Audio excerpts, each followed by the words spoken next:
નમસ્કાર મિત્રો, જય મસ્યા. નીતુસ કિચનમાં તમારું હાર્દિક સ્વાગત છે. આજે આપણે બનાવીશું સ્પેશિયલ ખજૂરના લાડુ. ખજૂરના લાડુ ઘરે બનાવવા એકદમ સરળ છે. આ લાડુ સોફ્ટ અને ખૂબ જ હેલ્ધી છે. આમાં આપણે ગોળ, ખાંડ કે માવાનો બિલકુલ ઉપયોગ કર્યો નથી.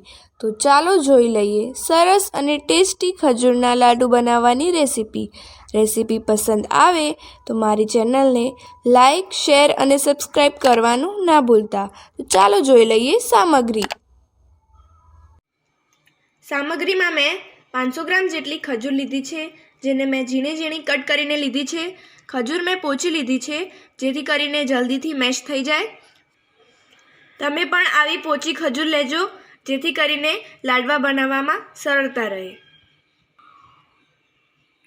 આ બધા જ ડ્રાયફ્રૂટ્સને મેં અધકચરા વાટી લીધા છે, જેથી એનો ટેસ્ટ ખૂબ જ સરસ આવશે. 2 ચમચી જેટલું મેં ઘી લીધું છે. ઘી મેં ઘરે બનાવેલું છે. જો તમને ઘીની રેસીપી જોઈતી હોય તો તમને મારી ચેનલમાં મળી રહેશે. થોડું સૂકું ખમણેલું ટોપરું લીધું છે, જેને આપણે ગાર્નિશ કરવા માટે યુઝ કરીશું. જેમાં આપણે પહેલાં ઘી એડ કરીશું.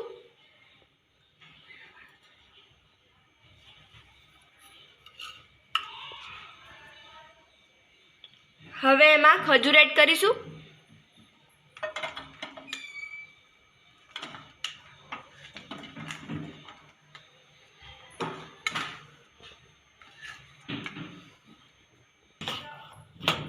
સરસ રીતે મિક્સ કરી લઈશું અને ઘીમાં બરાબર શેકાવા દઈશું, જ્યાં સુધી એ મેશ ના થઈ જાય.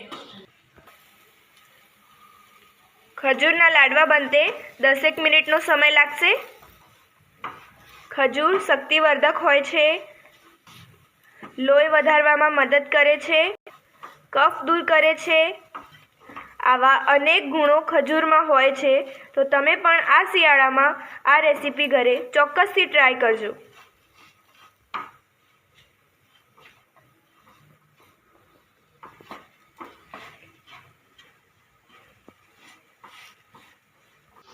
તમે જોઈ શકો છો, આપણે પોચી ખજૂર લીધી હતી, તેના કારણે સરસ રીતે મેશ થઈ રહી છે.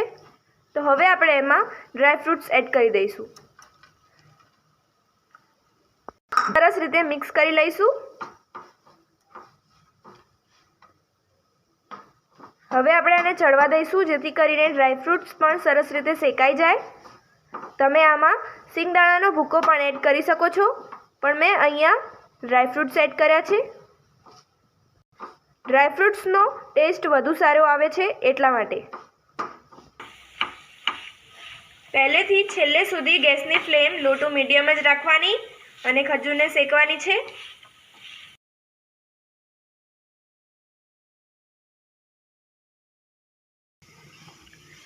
હવે આપણી ખજૂર અને ડ્રાયફ્રૂટ્સ શેકાઈ ગયા છે. તો આપણે ગેસની ફ્લેમ ઓફ કરી અને એને ઉતારી લઈશું.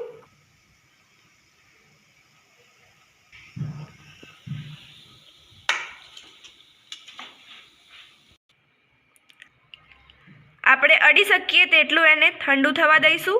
પછી આપણે એના લાડવા બનાવીશું. આપણે અડી શકીએ એટલું ઠંડુ થઈ ગયું છે. તો હવે આપણે લાડવા બનાવી લઈશું.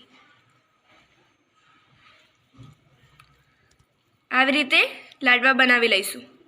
લાડવાને આવી રીતે ગાર્નિશ કરી લઈશું.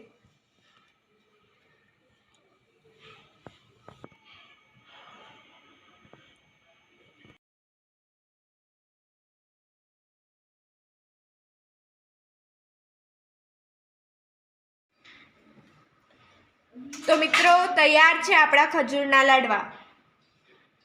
તો મિત્રો, તમને મારી આ રેસીપી કેવી લાગી એ મને કોમેન્ટ બોક્સમાં જરૂરથી જણાવજો અને મારા વિડીયોને લાઈક અને શેર કરી દેજો. અને હા, મારી ચેનલને સબસ્ક્રાઈબ ના કરી હોય તો જલ્દીથી મારી ચેનલને સબસ્ક્રાઈબ કરી દેજો અને બેલ આઇકન દબાવવાનું ના ભૂલતા, જેથી કરીને મારા દરેક વિડીયોનું નોટિફિકેશન તમને જલ્દીથી મળી જાય.